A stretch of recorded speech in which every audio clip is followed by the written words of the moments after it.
Hello everyone. Today we will discuss about rise of nationalism in Europe. देखिए, nationalism का मतलब क्या है? ये दो वर्ड से मिलके बना है, नेशन प्लस इज़म।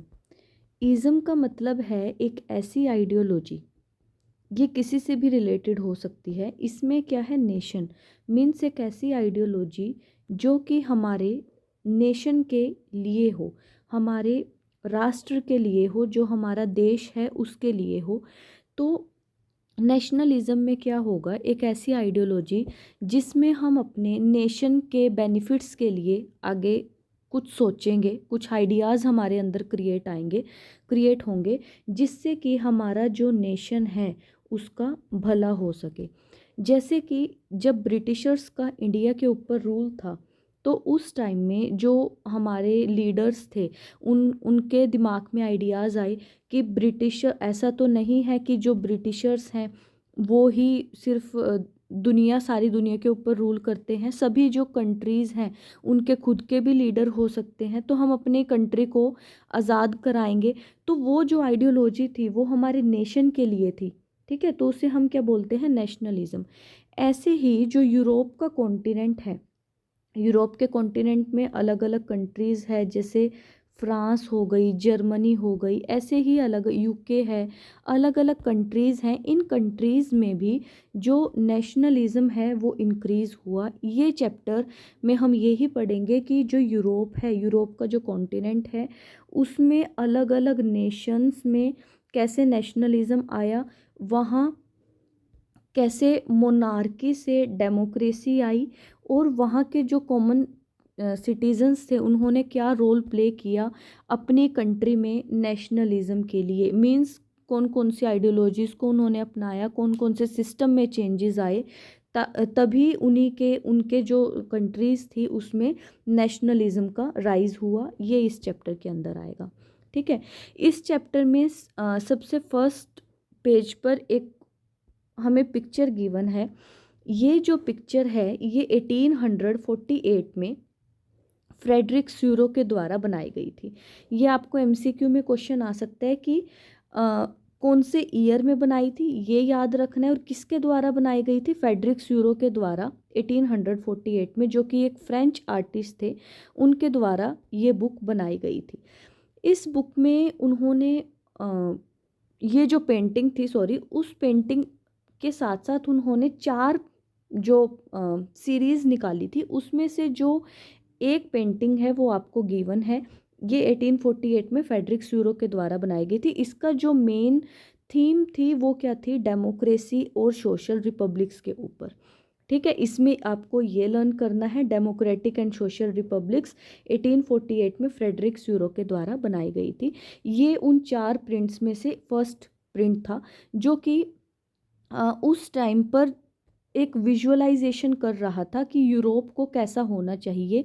ये बात याद रखना कि ये जो पेंटिंग है उसमें ये नहीं, ये उस टाइम पर कंडीशन नहीं थी, ये सिर्फ विजुअलाइज कर रहा था कि यूरोप को कैसा होना चाहिए। देखिए, इसमें कुछ इम्पोर्टेंट फैक्टर्स हैं, जैसे ये जो पूरी लाइन है ये एक ट्रेन की तरह बनी हुई है। इस पूरी लाइन के अंदर कौन है, कॉमन सिटीजन्स हैं।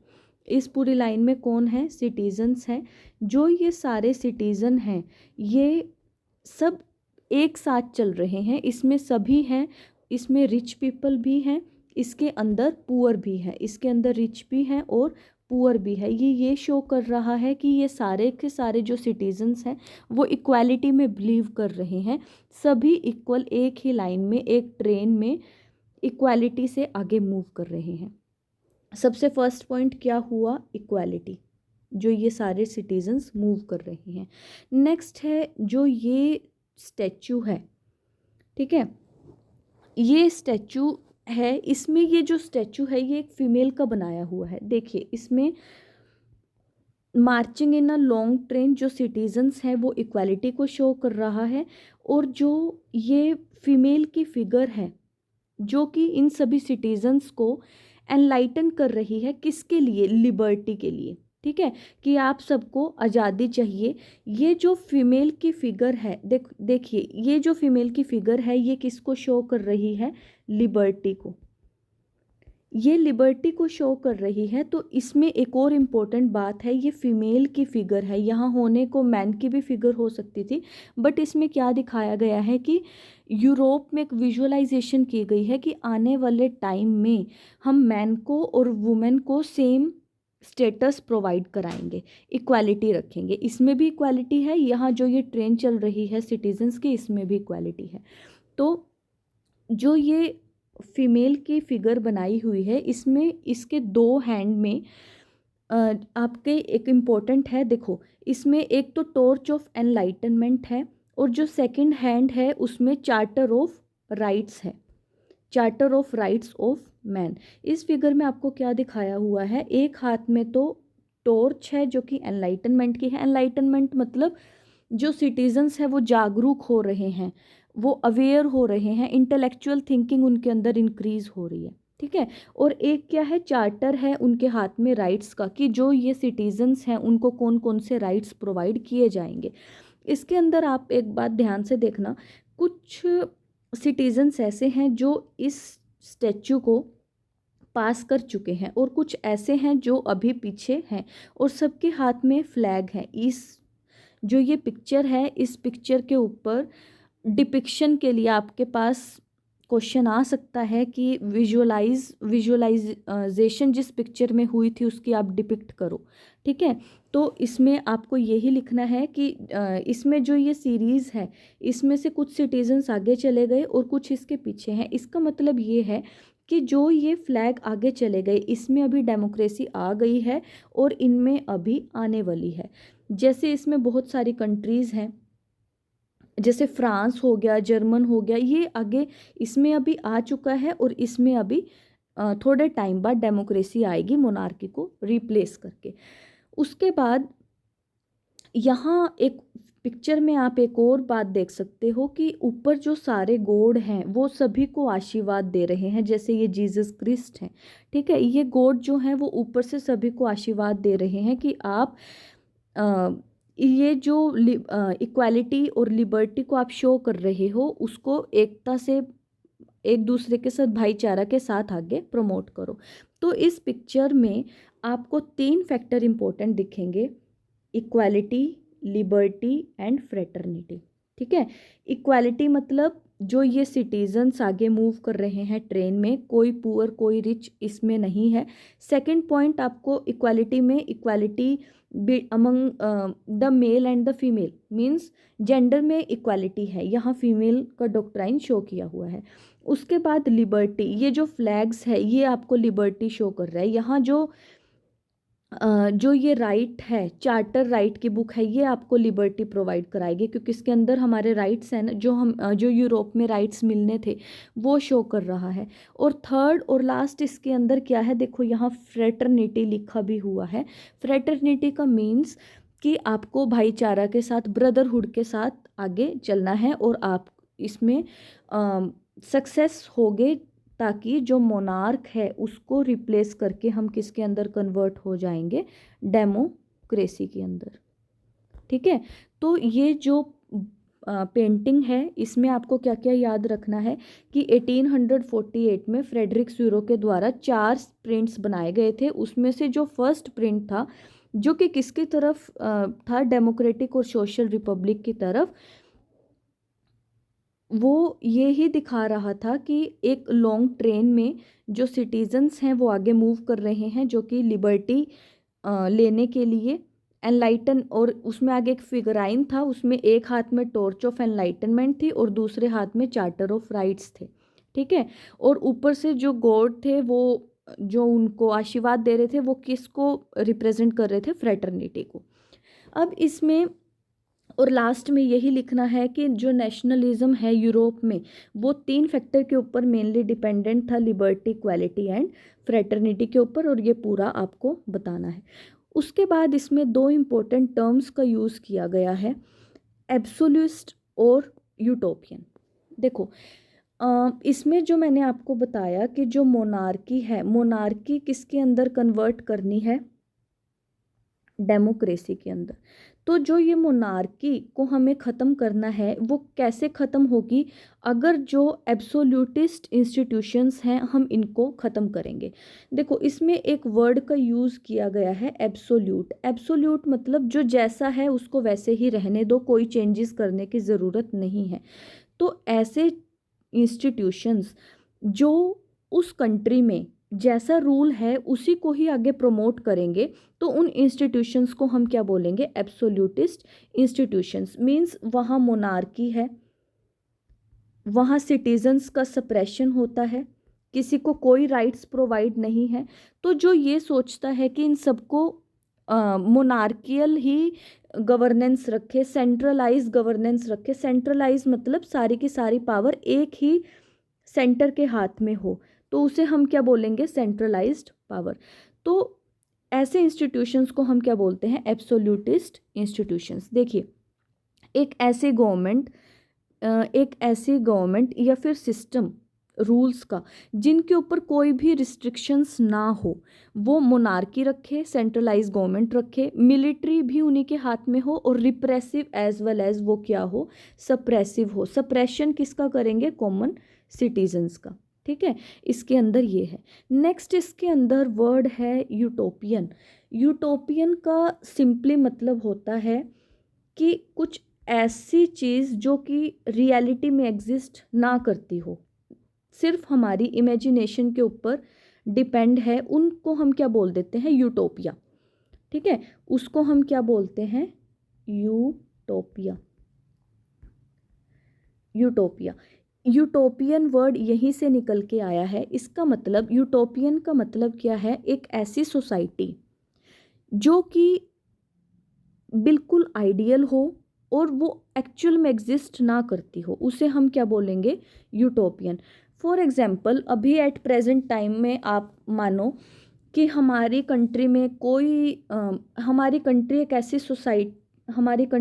ऐसी सोसाइटी है जिसमें जो क्राइम रेट है वो बिल्कुल ज़ीरो है, जो एक ऐसी सोसाइटी है जिसमें जो डोमेस्टिक वायलेंस है वो बिल्कुल ना के बराबर है, एक ऐसी सोसाइटी है जिसमें सब बच्चों के पास एजुकेशन है, कोई भी हेल्थ से परेशान नहीं है, सबके पास अच्छी हेल्थ है, गवर्नमेंट कोई भी इंस्टीट्यूशन है उसमें करप्शन नहीं होता, बिल्कुल करप्शन फ्री है। क्या ऐसी सोसाइटी एग्जिस्ट करती है? नहीं। ये सिर्फ हमने अपने दिमाग में विजुअलाइज किया कि एक ऐसी सोसाइटी जो बिल्कुल परफेक्ट हो, जो बिल्कुल आइडियल हो, बट वो एक्चुअल में एग्जिस्ट नहीं करती। तो इस पिक्चर में यूटोपियन वर्ड का मतलब क्या था, इसमें यूटोपियन वर्ड का मतलब है कि जो ये पिक्चर है वो सिर्फ एक विजुअलाइजेशन के ऊपर बेस्ड है। यूरोप में अब तक ऐसा कुछ नहीं हुआ था, सभी जो सिटीजन्स थे वो इक्वल नहीं थे, कुछ सिटीजन्स ऐसे थे जो दूसरों के ऊपर रूल कर रहे थे। इसमें आपको एक आगे आएगा इम्पोर्टेंट, 3 टाइप के जो सिटीजन्स हैं वो शो होंगे। एक तो होगा क्लर्जी, एक होंगे नोबल्स और एक होंगे सर्फडम। तो अगर इस सोसाइटी में, क्लर्जी का मतलब क्या है, जो रिलीजियस इंस्टीट्यूशन से बिलोंग करते थे, जो कि सबको हेड करते थे। नोबल्स क्या है, जो अमीर इंसान थे जिनका क्लर्जी के साथ कनेक्शन था। और सर्फडम के अंदर कौन आएंगे, जो कॉमन सिटीजन्स थे। तो अगर सोसाइटी में ये 3 टाइप के सिटीजन्स एग्जिस्ट करते थे तो क्या वहाँ इक्वालिटी रही? डिफ्रेंशिएशन तो वहाँ अपने आप ही एग्जिस्ट हो गया।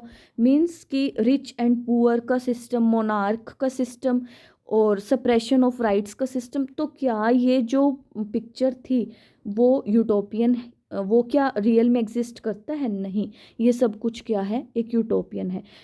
और ये ऊपर जो भगवान आशीर्वाद दे रहे हैं, किसी ने भी साइंटिफिक प्रूफ नहीं है, ये सब कुछ क्या है, एक विजुअलाइजेशन के बेसिस पर ही है। तो ये जो पिक्चर है वो भी क्या शो करती है, यूटोपियन विजन।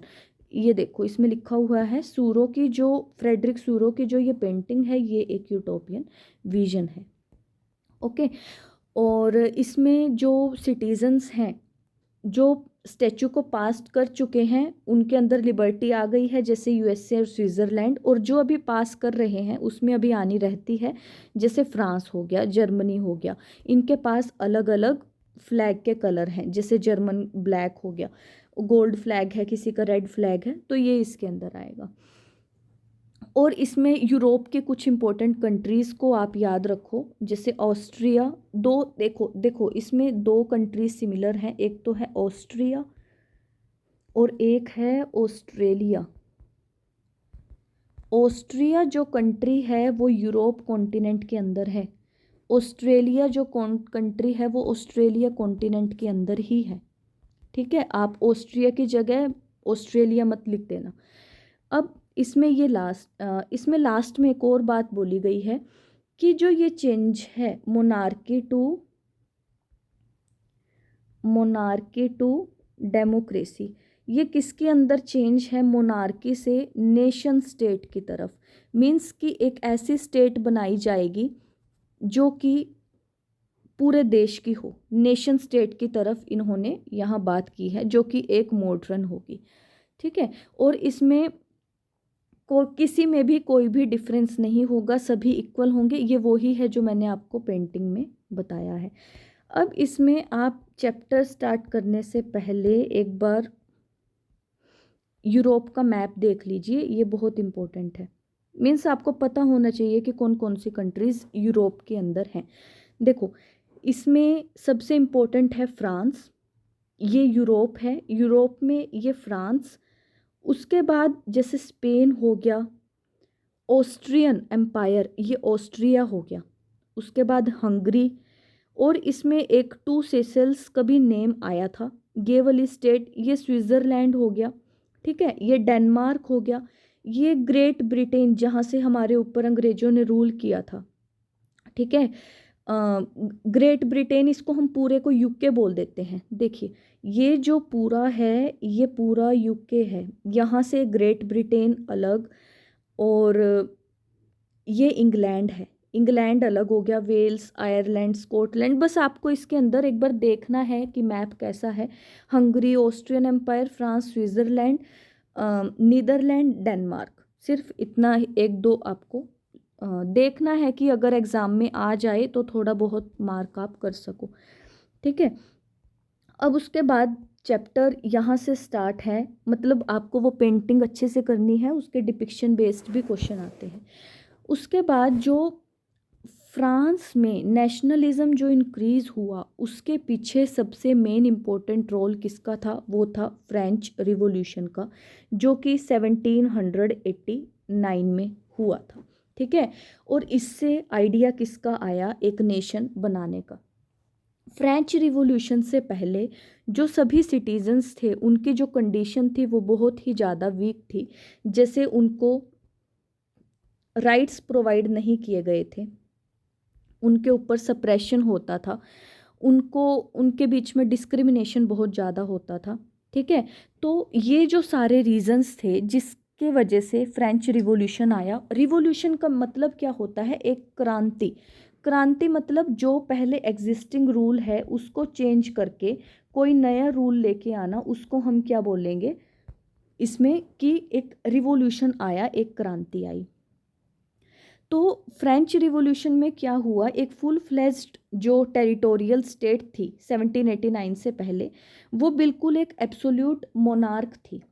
ठीक है, वो बाद में कन्वर्ट करके किसके अंदर हम कन्वर्ट हुई थी? वो एक डेमोक्रेसी के अंदर कन्वर्ट हुई थी। अब इसमें एक इम्पोर्टेंट आएगा कि किस ऐसे कौन कौन से फैक्टर्स थे जो फ्रेंच रिवॉल्यूशन में जिन्होंने इम्पोर्टेंट रोल प्ले किया कि सारे सिटीजन्स एक दूसरे के साथ यूनाइट हो गए। एक तो इसमें आएगा sense of, number 1, sense of common identity. Sense of common identity, इसका मतलब क्या है कि सभी सिटीजन्स जो हैं वो सेम हैं, हमारी कॉमन आइडेंटिटी है, कोई भी किसी से ऊपर नहीं है, ना कोई नीचे है। सारे सिटीजन्स जो इंसान हैं धरती पर, वो सभी इक्वल हैं। जो ये डिस्टिंक्शन है वो सिर्फ इंसानों ने की है अपने फ़ायदे के लिए, ठीक है। तो ये जो सेंस है कि हमारी सबकी पहचान सिर्फ एक है।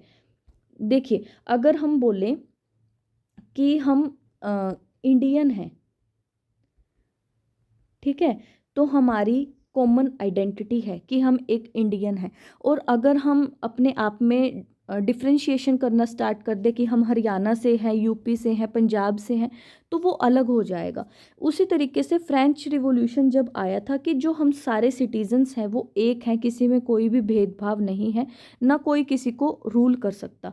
तो ये इसमें फर्स्ट पॉइंट था।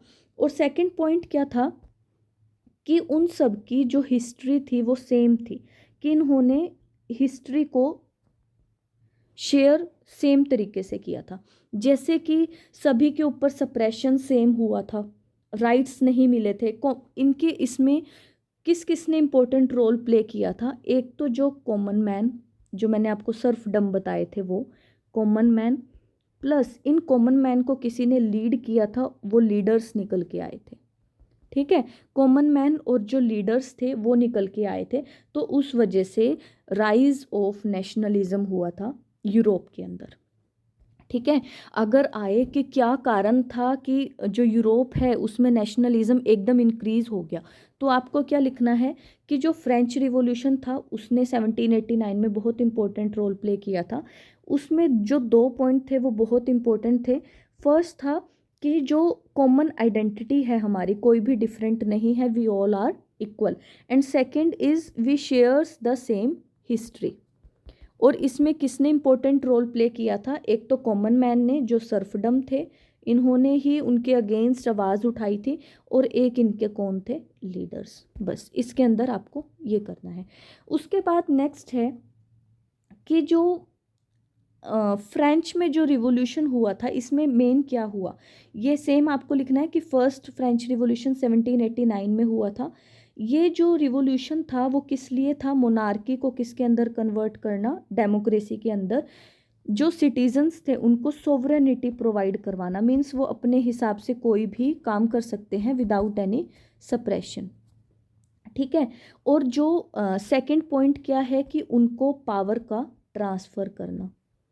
पावर ट्रांसफ़र मीन्स जो मोनार्क ने अपने एक हाथ में पावर ली हुई थी पूरी कंट्री की, उसको ख़त्म करना। और क्या करना इसमें? सभी को आगे पावर प्रोवाइड कराना। सेंट्रलाइजेशन को किसके अंदर कन्वर्ट करना? डिसेंट्रलाइजेशन के अंदर। सेंट्रलाइजेशन को डिसेंट्रलाइजेशन के अंदर कन्वर्ट करना। बस ये इसका मेन रोल था। उसके बाद फ्रेंच रिवॉल्यूशन की वजह से क्या क्या हुआ, इसमें इसके आउटकम्स क्या निकल के आए? इसमें जो सबसे इम्पोर्टेंट है कि जो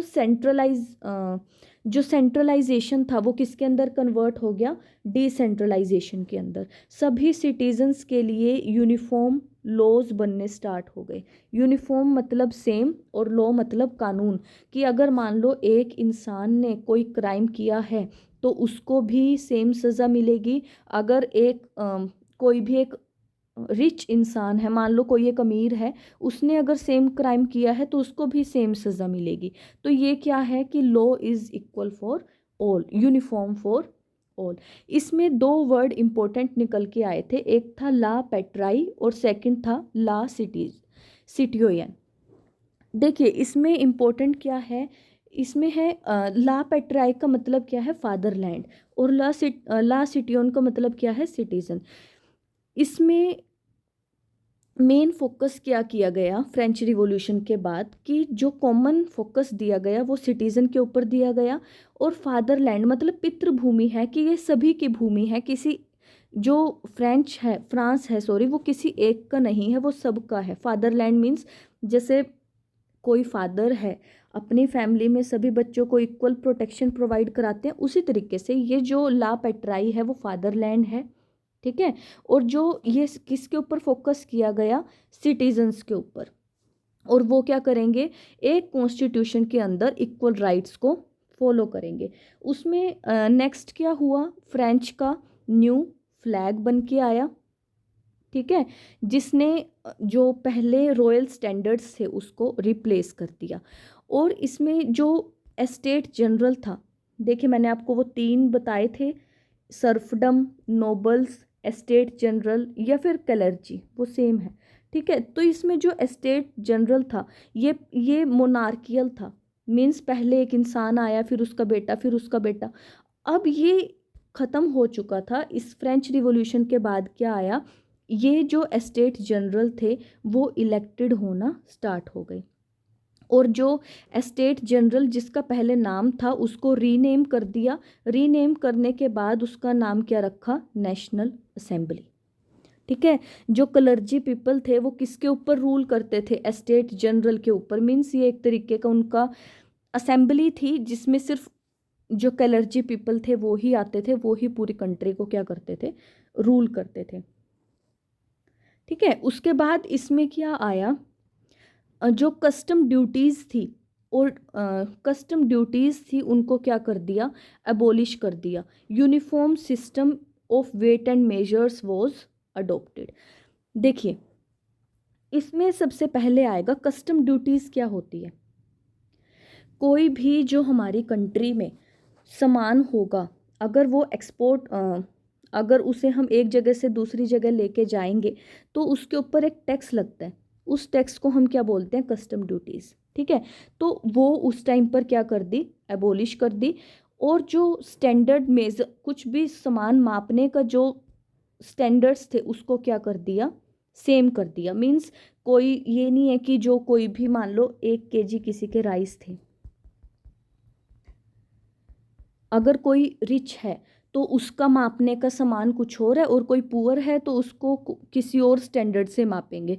ऐसा नहीं था। अब जो वेट और मेजर्स का सिस्टम था वो सब कुछ सेम कर दिया।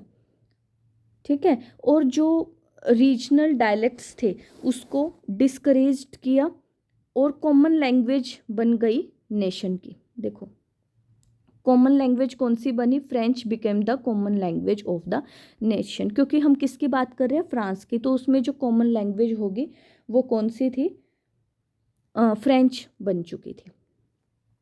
उसके बाद यहाँ तक क्या है कि फ्रेंच रिवॉल्यूशन के बाद कंट्री में क्या क्या चेंजेस आए। इसको एक बार मैं दोबारा समराइज कर रही हूँ।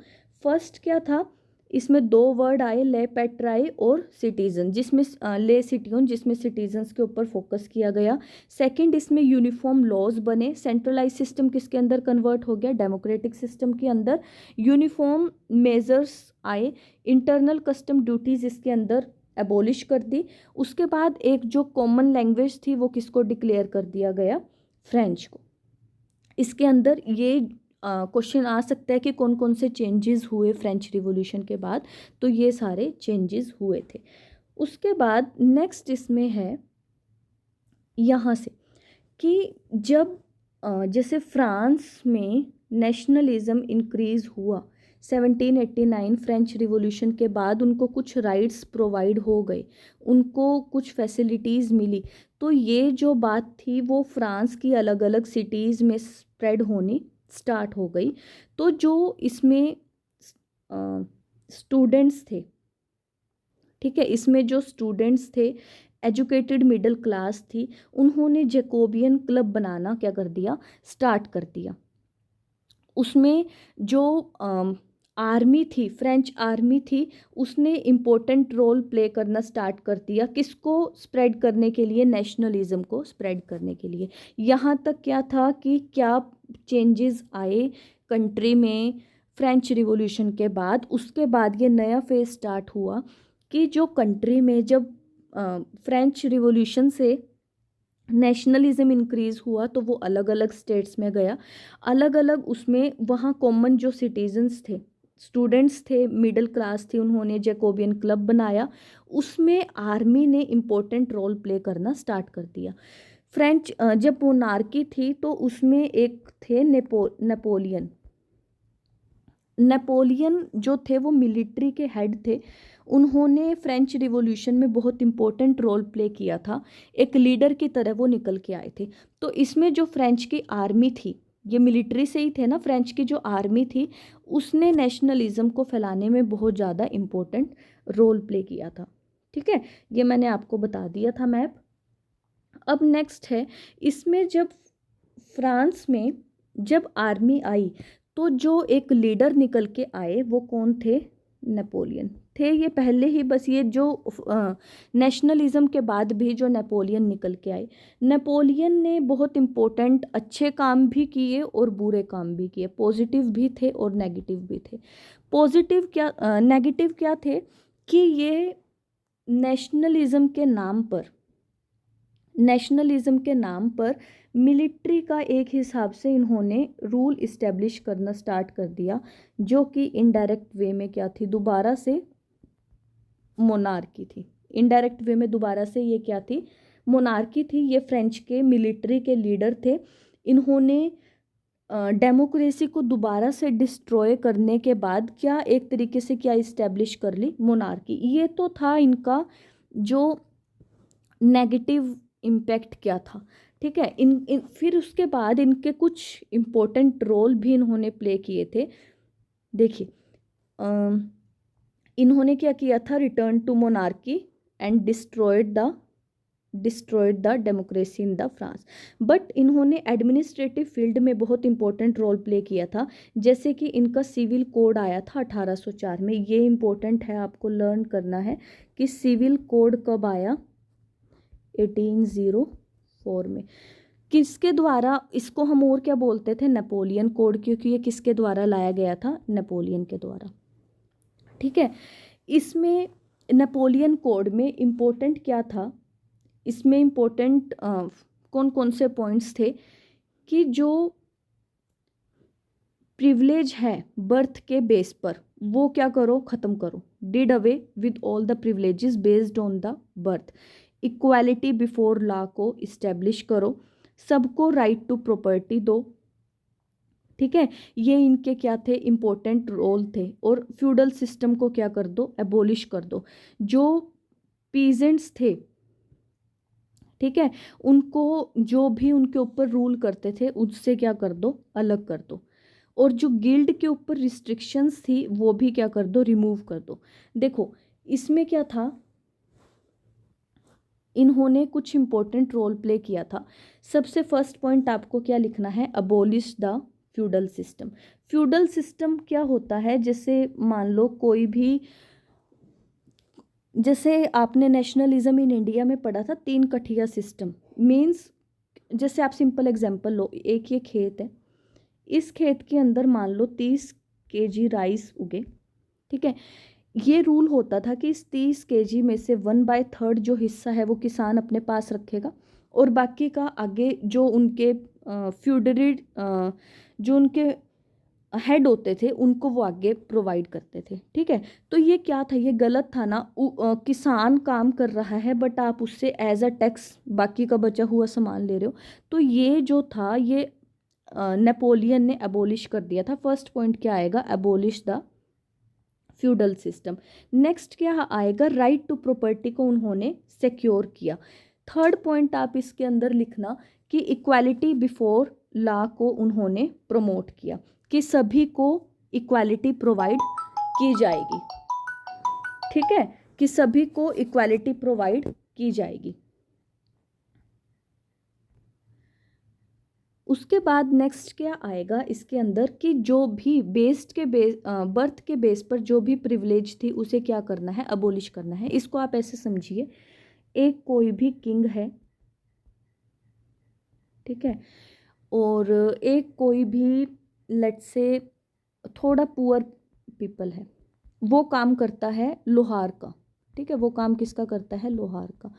अब बर्थ के बेस पर क्या है? इसका एक बेटा हुआ और इसका भी एक बेटा हुआ।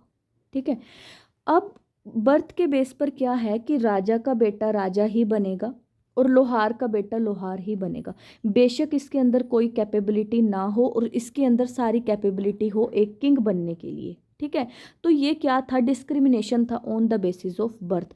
तो इसको नेपोलियन ने क्या कर दिया था? ख़त्म कर दिया था। उसके बाद नेपोलियन ने नेक्स्ट पॉइंट क्या लिखना है कि कॉमन नेशनल करेंसी को लेके आया था नेपोलियन। और जो सारे के सारे ट्रांसपोर्ट से रिलेटेड जो ट्रेड के ऊपर जो भी टैक्सेस लगते थे वो नेपोलियन ने क्या कर दिए थे, ख़त्म कर दिए थे। और जो पीजेंट्स थे उनको मेनोरियल जो ड्यूज थे उससे भी क्या कर दिया था, एबोलिश कर दिया था। मीन्स कि जो फ्यूडल सिस्टम था उसको एबोलिश कर दिया था। ट्रांसपोर्टेशन और कम्युनिकेशन का सिस्टम को इम्प्रूव कर दिया था। ठीक है। और जो आर्टिशंस, पीजेंट्स और वर्कर्स और न्यू बिजनेसमैन जो थे उनको अलग से आज़ादी दी गई थी कि वो अपना खुद का कोई भी न्यू सेटअप खोल सके, अपना बिजनेस को स्टार्ट कर सके। ठीक है। एक्सचेंज और इसमें क्या किया था, जो उनका सामान था, जो एक्सचेंज ऑफ गुड्स और कैपिटल्स थे उस वो मीन्स कहने का मतलब ये है कि जो ट्रेड है उसको इजी कर दिया था। उसमें जो ड्यूटीज़ थी, जो टैक्स लगते थे उसको एबोलिश कर दिया था। और जो ट्रांसपोर्टेशन था उसको इजी बना दिया था। ठीक है। और एक इसमें लास्ट में आपको एक और लिखना है कि जो नेशनल करेंसी थी, नेशनल जो करेंसी थी उसको अडॉप्ट कर लिया कि जो भी ट्रेड होगा वो इस करेंसी में होगा, कोई भी बार्टर सिस्टम को नहीं फॉलो करेगा। ठीक है। क्योंकि इस बार्टर सिस्टम से क्या थे, इनइक्वालिटी आती थी। यहाँ तक समझ में आया। उसके बाद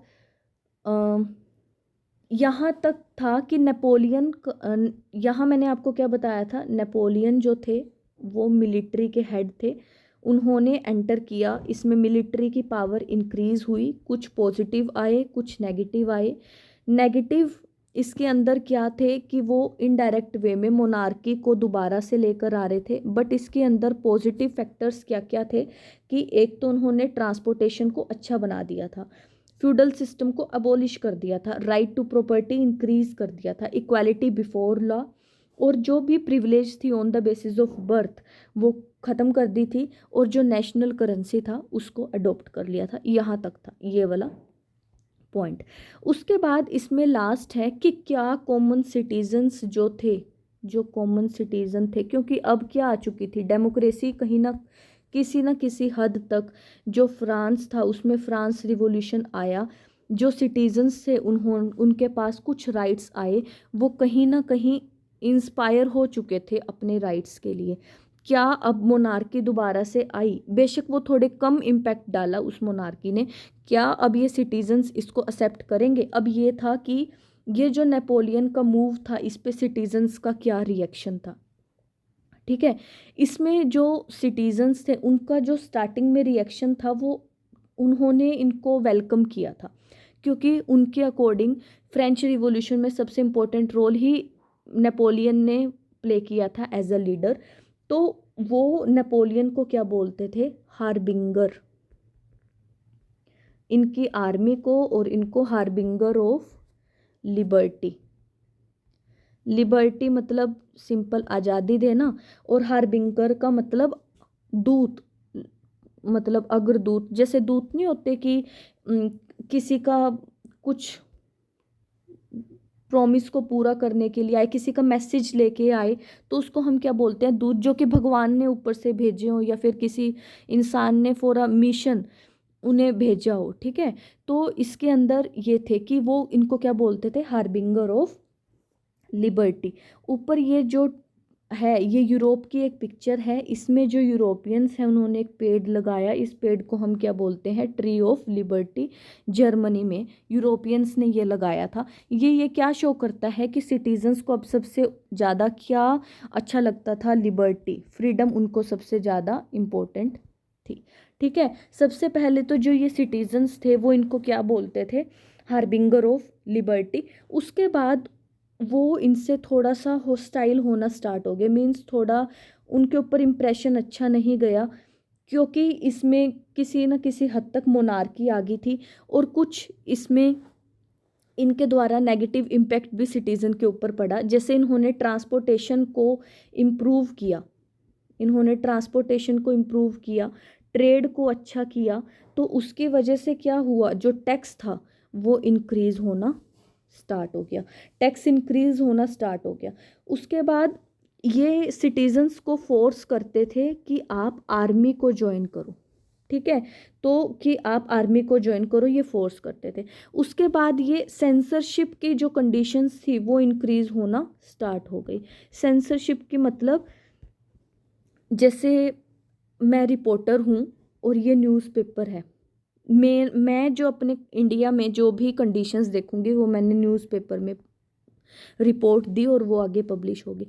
बट जो इसको क्या बोलते हैं कि अच्छे से सब कुछ पब्लिश होना एक डेमोक्रेटिक कंट्री में। बट मान लो कि एक मोनार्की का रूल है और मैंने एक मोनार्क के अगेंस्ट यहाँ कुछ लिखा है, तो क्या वो इसे लिखने देगा? नहीं।